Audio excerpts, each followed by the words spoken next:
everyone. So thanks for joining in the evening, and it's not a normal day, right? It's a Thursday evening, and every one of you joined here after your work. So thanks for it. Uh, so I would like to thanks Tequila organizers team, especially Sham and his team, for organizing and bringing all of us together under one roof, right? Yeah, thank you, Tequila team. Also giving, I would like to thank again the Tequila team for giving me the opportunity to present my thoughts and then my experience so that it would be helpful for everyone. Okay. Uh, so coming to the today's topic, so I have two items to share with you all. One, it's like MCP. So in today's AI world, we have been extensively coming across few terms and uh, few things. One of the thing is MCP and how where it exactly get applied in this AI world. And the second part is I would like to share a couple of scenarios how I used AI and how I have been using AI in my current work. Okay, let's get started. Yeah. Uh, so a quick recap. We will be starting with some basic terminologies that we have been using extensively in this AI world, that is LLM and agents. And then we will move to MCP. I will show you a small demo using Playwright MCP and how it helps in our test automation generation. Then I will also, as I said earlier, I will also share some couple of scenarios how I used AI in my work. Yeah, let's start with terminologies, the basic terminologies. Here I have added like three basic ones that I will be using throughout my session for the next 30 odd minutes. Yeah, I hope like most of us are familiar with these terms. So first one is the LLM, that is large language model, and this is the basic one, basic or core one. It's like an engine. So this part, in fact, takes the input from the users and then process it, and then it will generate the output or answers your question. By that, what it means to us is, yeah, LLM is capable enough to answer all our questions. Is it really true? Whether it can answer or do all our needs? Maybe we need to take a step back here and then really think whether, let's say, if we want to perform some actions, whether it can really do. The answer is no. That's why we need agents here. Let me give you an example. So if you ask the LLM, which is a well-trained model that is capable enough to answer all your questions about, let's share, let me give the cheapest flight for Singapore to Bangkok on a specific date. I think LLM will give you an answer for sure, and whether it will be good enough or it will be very convincing enough if you ask, no. The answer will be very vague. It will give you a range based on some previous searches or with the adequate information that has. But it will not have access to any of the flight booking platforms. For example, if you want to know the specific answer, what would be the basic or the cheapest flight from Singapore to Bangkok, it will not have info. So here is where we will bring the agents. So agents is nothing but a small product which will have access to some of the platforms that you define. For example, I can build an agent that have access to entire Google Flights or Expedia platforms. So APIs, so that it can search for the cheapest flight from one location to another. Basically, agents are built on top of LLM. So yeah, nothing exists without LLM. So they are built on top of LLM with some specific task defined. Here, in my case, the agents are defined to search for a flight, search for the flights using Google Flights or any platform. Then it is like it may or may not have other permissions, right? For example, if you ask them to book, that depends. So that is agent. it can perform some task defined by you by accessing some systems. Now, then comes the agentic AI. So how is it different from agents, AI agents? So agentic AI is nothing but it's a broader picture, or it is like advanced agent, you can say. It can, it can really think about various scenarios. It can really plan and then execute whatever you want. In the previous example that I said, where you want to have a cheap flights, right? You want to know the cheap flights from one location to another. Here, what agentic AI can do is it will not just search for your flights. It can even have it may even get you a ticket book based on the access on your user information, and maybe it can even check whether all your data, validating all your details, etc. So that's the basic thing. The basics about all these things. Why am I discussing here is like throughout my session, I will be using these terminologies so that we will understand. We will not get any questions. Yeah. So now moving to my next, my first topic, the MCP. Having said that LLM and AI agents are enough to address and perform all our tasks, right?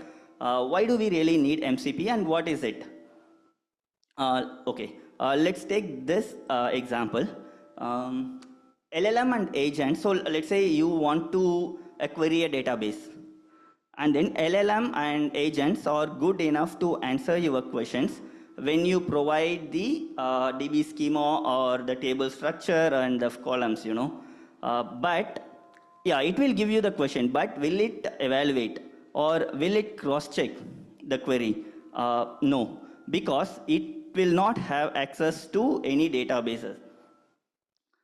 So what will you do then?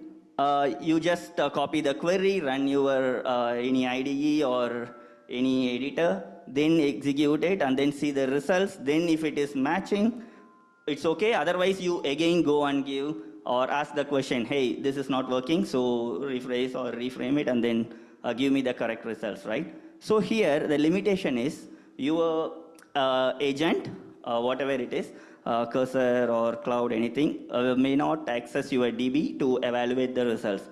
So what will you do here? You need some bridge, right, to make your LLM or agents to communicate with your apps. So here is where actually MCP comes into picture. MCP is nothing but a communication layer through which your LLM and your client, basically your machine, can communicate with your apps or databases or any system that you are working with. Yeah, here I just shared few MCPs, database MCP, Atlassian, which is for cloud, Confluence, and then Figma, which is the, okay. Let's see in detail, little bit in detail. So before knowing MCP, right, most of us, almost everyone would have worked in the web apps. So web apps, how they work is basically it's a client-server communication, right? Clients is your browsers and servers is your backend systems. So how they communicate using some APIs, REST or jQuery, which runs on HTTP or HTTPS protocols. So exactly same thing. Here, this is also a client-server communication, but what exactly it means is client is not browser here, it's your LLM or your agent. So on your agent, like a cursor, you will install a plugin, for example, like a MCP plugin for any of your apps. So that apps is capable enough to communicate with the server, and then those servers actually perform tasks for you. In our example, the MSQL client communicate with the MSQL server, then the MSQL server first connects to your DB, then executes the query. Even if needed, it reads all the schema, all the data. You don't even need to give the schema or table structure. It is good enough because it has the access. And then it will check the query, whether you are getting the necessary information or the necessary data, and then it evaluates, then finally it gives you the output. So this is on a high level how MCP. Let's see a little bit in detail. Okay. One thing I want to share is like earlier I said in the web apps, client and server communicates through REST APIs, right? Which is like we all know, which is like a request or response in the JSON format. So here it's not REST, it is called JSON RPC, which is like RPC. This is a kind of, JSON again, but our clients and servers communicate through a JSON RPC format style. I will show you an example in the next slides, but let's see in little bit detail how what happens exactly behind the scenes when you use the MCPs. So first, let's stick to the same example. Like I want to query the DB. So let's say I'm using cursor. I'm giving the prompt, for example, the input that hey, I want to access this particular DB and I want to get some reports, some reports. So now what it does is first your prompt will be read by or taken by LLMs. So LLMs now analyze your input. It breaks down the task what it needs to be performed to serve you.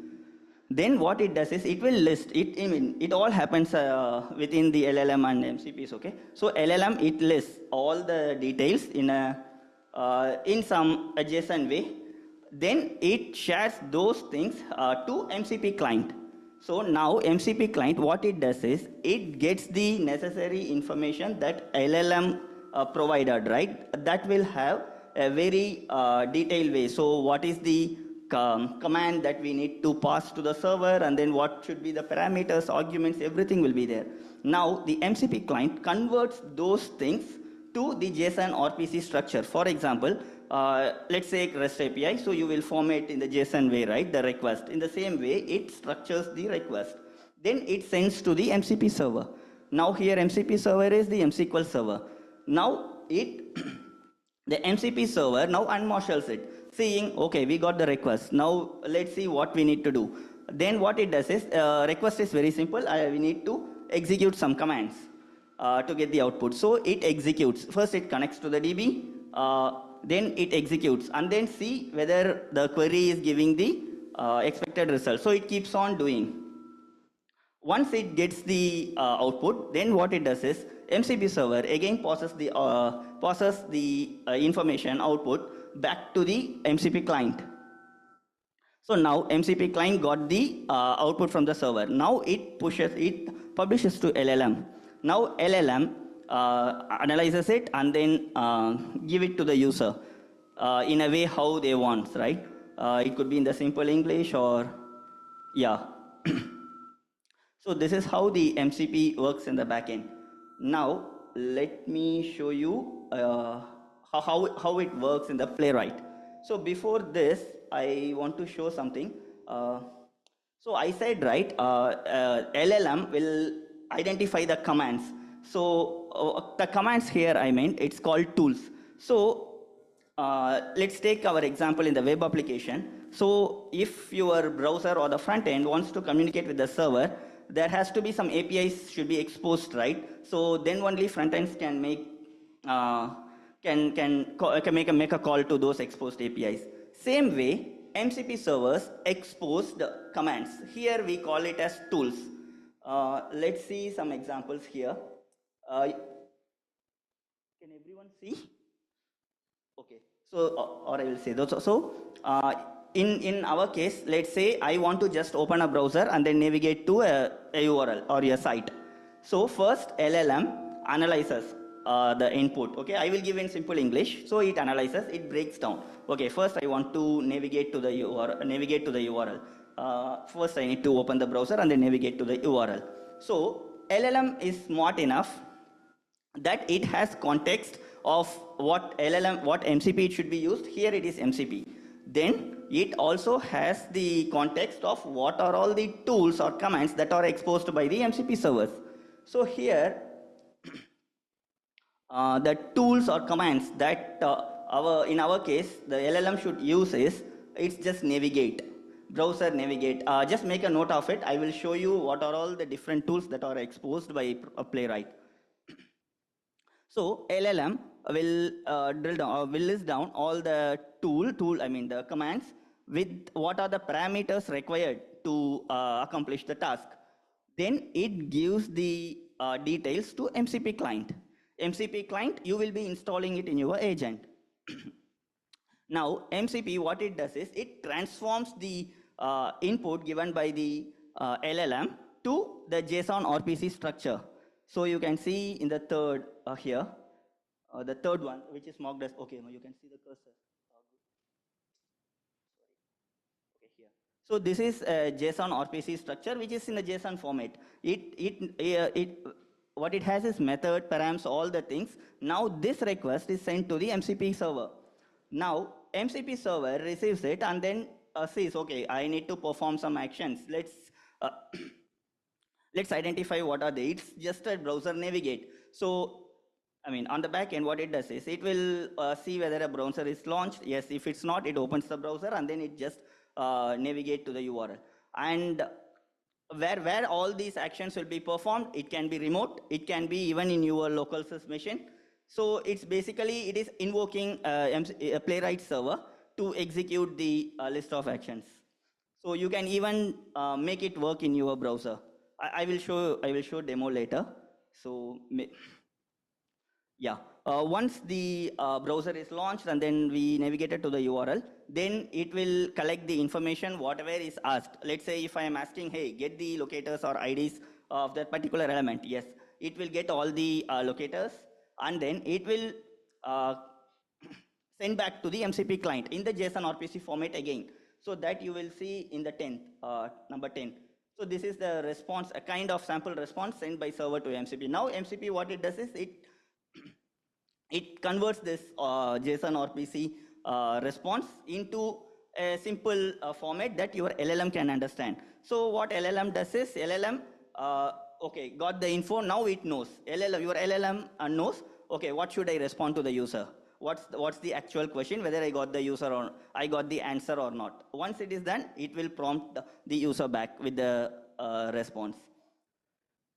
So this is what actually on high level. I have a demo following this. So before this, any questions?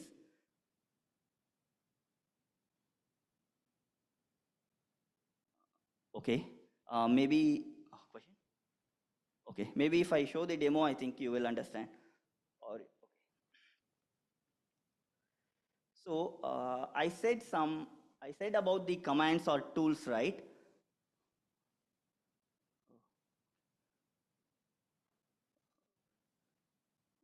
Okay, so here are the list of tools that are actually exposed by the Playwright server. You can see in whatever actions or things or the tasks we perform through Playwright, right? Like mouse click, browser open, browser close, everything is defined with some format. Let's go to the navigate thing. So here, a schema is defined. So that says navigate.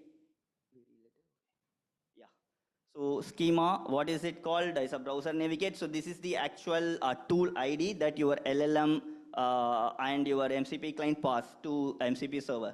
So how this? So your LLM is capable enough to identify what are the list of tool IDs that we should pass to the MCP when some action is requested.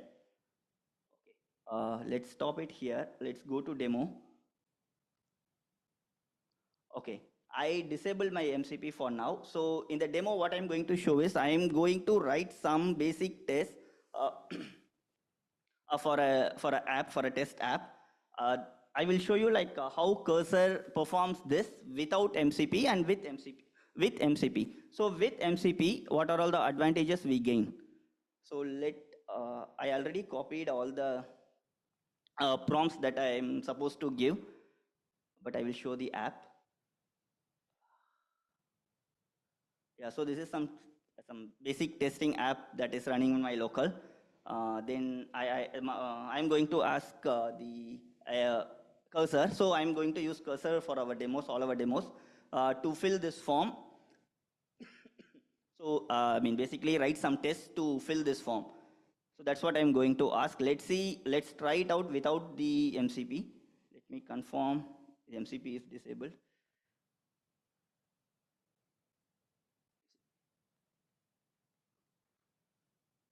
Actually, I don't know how to maximize it.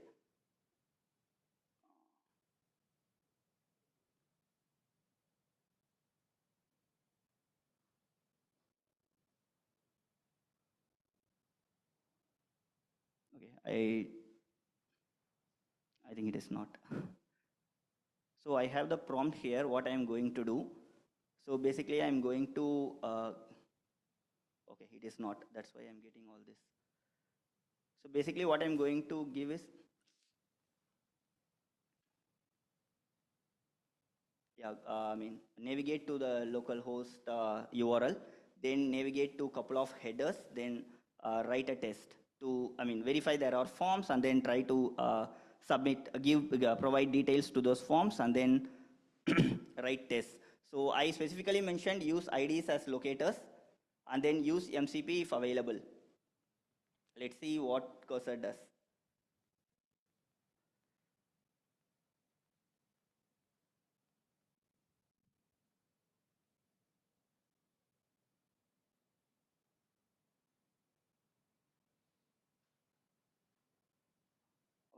Okay, let it run. So I will show you how the IDs are here. So just for testing purpose, I made the IDs like contact name and then contact title, something like this. So I appended, I prefixed the content slash to every field. Let's see whether what cursor does. So yes, it is it is creating the test file. Let's see how it identifies the IDs.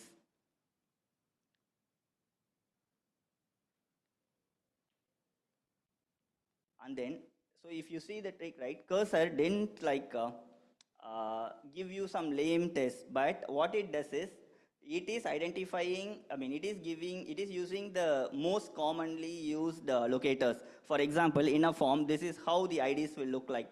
For example, if you take phone, right, it will be like phone number, something like this. And then it is trying to identify the element using one of these. So it didn't say I cannot find the locators. Instead, it tries to enhance its own way of identifying the locators with some enough, I mean, what is the most commonly used IDs for the phone number field. And then this we cannot use in our test, right? Because we know there are IDs. Now I will do the same prompt after I enable the cursor. Sorry, my MCP server, MCP, Playwright MCP.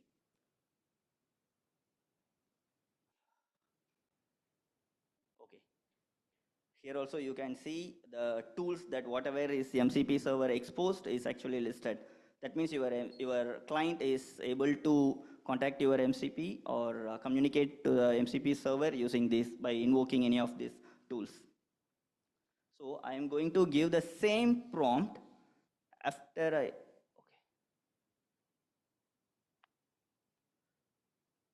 okay. I hope MCP is enabled. Let's try.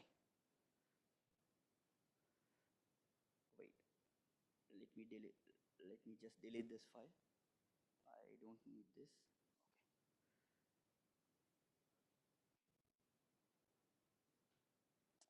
Let's see how accurately tests are written using the exact IDs that are given in the app.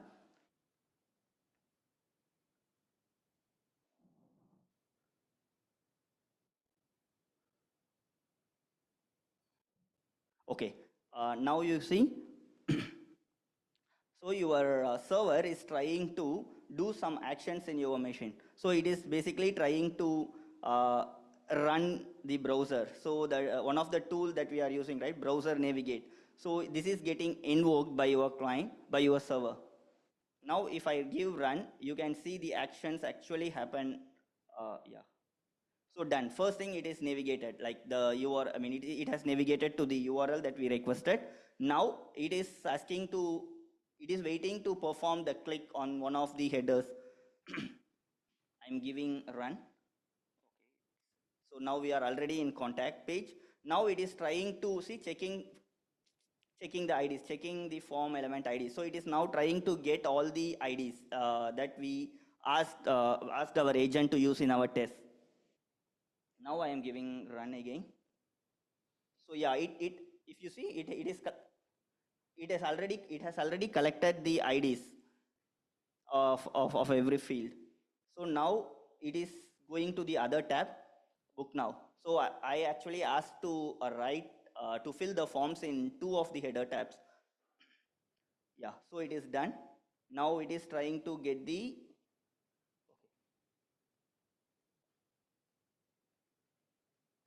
okay planning. So I think it has collected all the necessary information. Now it is generating the spec file. Now let's see whether it has used the correct locators or not.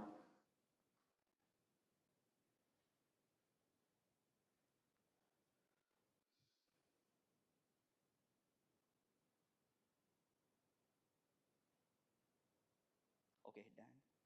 Let's see. Yeah, now if you see, the locators are like it's more accurate. Sorry, I cannot zoom. You can see like contact name, contact email, contact phone, contact subject, and then contact message. So now your test has more accuracy than before. Yeah. So the tests are written. Yeah, I mean, you can ignore the format. It's not using any patterns or it's like hard coded. All this can be ignored because I haven't given all those in the instructions. But the goal is achieved. It actually now can collect the exact IDs. Earlier it was like try to click if you find any one of the IDs in the list, right? But now it is not. It is more accurate. Any questions? 5 minutes. Sorry, I mean, we are running out of time. Maybe I will take the questions in the end, but I want to show one more thing here. Just one last thing. So earlier I said I will share one of the scenarios where I am using this AI, right, in my daily activities or in my task. I will show you like how you can do it. Let's say. So when you say prompting, right, it's not necessary that you really need to give type here. Type I mean, really, you need to give the input to the cursor. So the input can be anything. It could be Jira, it could be Figma. So we have our MCPs here. So if you see, I added a Figma MCP Atlassian so that what I can do is I can ask my cursor to write code for me by just passing the requirements in the in the Jira story. And for reference, it can also access the designs that are provided in the Figma. let's let's let me show you the demo.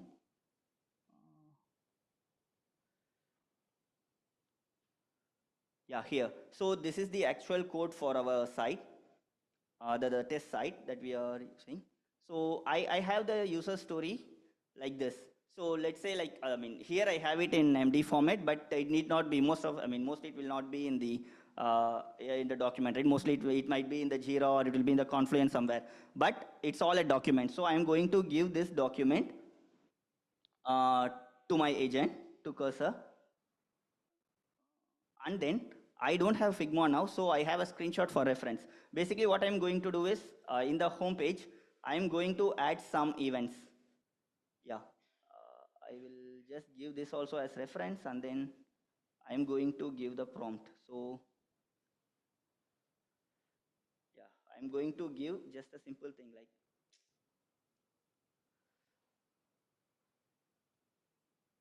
okay. So this is my new feature that is in the attached document. Design is also added for the reference. Just make changes. I didn't actually say where you want to do the changes, what else, but let's see. Let's see, this will add. So now let's see. In the home page, we don't have any events. The changes will be done by cursor because we have given very detailed instructions. Uh, Yeah, I have given like very detailed instructions, including the ACs. Hey, I want this. Let's do the change. So yeah, this is the source code, right? Let's say you can even apply this in testing. For example, if you are writing some test for the new feature, you can do the same. Uh, you can pass the same users to, I mean, the document or the designs. Then it will cursor or any AI agent should be capable enough to take that and then add tests for you. After this, once this is done, I think it is done. So in the home page, this added some sample things. CSS are getting applied. Let's see how this, yeah, added. CSS are getting applied. So we are, okay, done. Some random things are added as requested. Now I will show you like how can we write tests. So let's say developers are developing it. It's not just we need, I mean, they need to wait for us to write. Now I'm just adding one more prompt. Hey, my tests are in the different repo. Please, oh sorry. Please add, so yeah, here I'm going to give another prompt. Hey, my tests are in the different repo. What happened?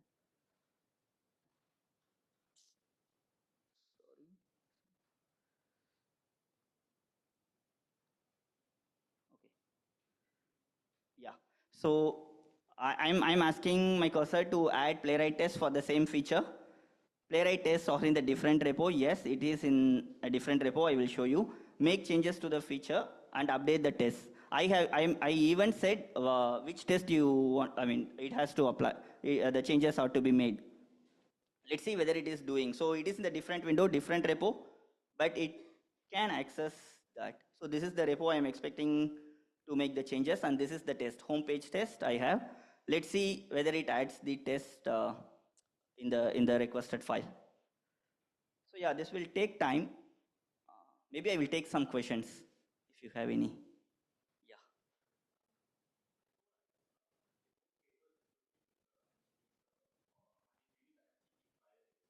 Mhm. Uh, so is it because you are afraid of some data breach or leaks?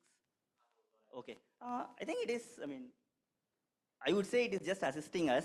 So we can, it is okay to use MCP and they are licensed, right? Like most of our organizations or I mean, they allow us only if there is no security, there are no security concerns. Yeah. Is it done?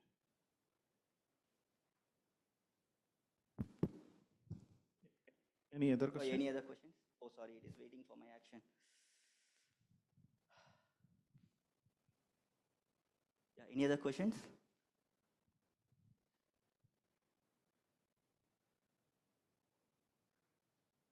If you don't have question right now, you can ask in the WhatsApp channel also. Yeah, you Gautam will can be ask able because to. I will not be available for the networking section. So feel free to ask the questions.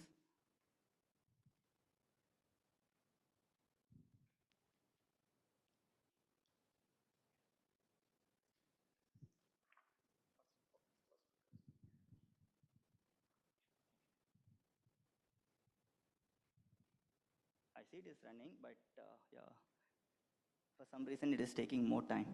Uh, but yeah, the point is like, for example, let's say I'm a developer and building this feature. I did not like wait for QAs to uh, update the test. I can just give some prompts. For example, QAs are already added some ACs in the story code. You can just, I mean, ask your cursor or agent to use those instructions and then update the automation suite that you have.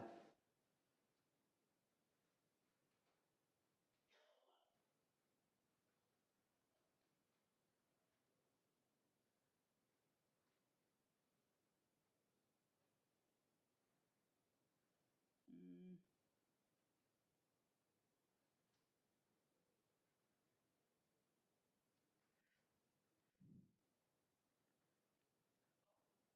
I think it is like stuck. So, uh, yeah, I think, I mean, okay, it is doing something. But yeah, I'm like almost like at the end of my talk. Maybe I'll take like one question. Yes.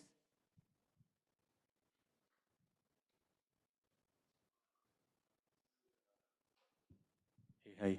Hello. Maybe it's a basic one. Can you just summarize like what you're trying to do in a small words, like how you are integrating your Playwright with your cursor, or where or why you're using a cursor? Just summarize what you try to do now. Yeah, so the last demo is like exactly what I'm doing in my day-to-day activities, right? If I want to add some features, I need not like go and code. So I will get the requirements from you or someone else in Jira or something. So I already showed like I even enable the MCPs, Atlassian MCP, which will read your stories from Jira, and also it can also access Confluence. I even have the Figma thing enabled here, which will even read the designs. So basically, when you are getting some stories, right, development stories here, I mean, what I do is I just pass these as the prompts. So the prompts, as I said earlier, the prompts need not be like input what you type and give, right? It can be any document, any site or anything. Uh, so what your cursor does is it will get the information from there and then it will try to do the changes. For example, if you are updating some tests, some user stories you are getting and you are about to write some test, right? It need not be you need to give this. You just give the user stories or the BRD with some designs and just mention, hey, I want to update this. It will do it for you. But yeah, I'm not saying you can blindly trust it. Of course, review is mandatory. Yeah. Further, do you need to define a process earlier already, or it itself has a process? I mean, No, you no. are giving a BRD to it, then you are expecting it to be generate test case. Can you say that? Yes, Yeah. it will So do it for you. No need of any like pre-setup required. Here in so this case, as I said, right, I just passed the MD file, and you can see it made the changes. So earlier, this section was not there. This is a development story, but you can try applying to QA use case. Like if you want to write the same test, you can write this. You can pass the same inputs or prompts. Well, your test will be updated. so you are trying to Created. demonstrate that like you give a BRD to it and instruction that develop this or write a test case. What is the instruction? It will follow it. Yes, yes. So here I have given like as I mentioned here. Here in the one of the I mean one this is one of the files that I passed, right? User story. Here I have given in detail ACs accepting right I given. So it will do it like it will develop. Now I also asked to update the test for me, and it is doing. I think I don't. I mean it's taking time. It is still doing it. So my tests are in the other repo. It is still trying to find it. Yeah, it will be done. Thanks. Got it. Yeah, I think sorry we are already running out of time, so I had to wait here. Thank you. Okay. Thank you. You can post it offline, bro. I am in WhatsApp group. Okay, or you can directly ping me. Okay. Thank you everyone. Thank you.